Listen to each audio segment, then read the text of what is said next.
Madam এই নিন, এখানে পুরো 1 লক্ষ টাকা আছে, বিনিময়ে শুধু আপনি আমাকে একটা লিপ। এসব কি আবল তাবল কথা বলছেন? আপনি কি পাগল হয়ে গেছেন নাকি? একদমই না ম্যাডাম, আমি যেটা বলছি সৎজ্ঞানে বলছি। এখানে পুরো 1 লক্ষ টাকা আছে, এটা বিনিময়ে আমি কিছু চাই না, শুধু একটা লিপ চাই।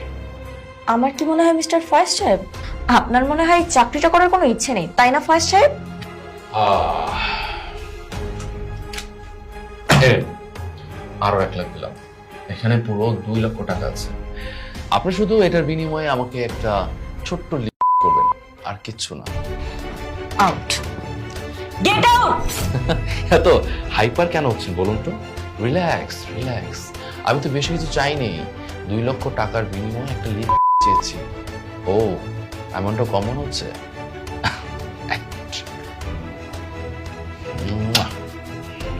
নিন।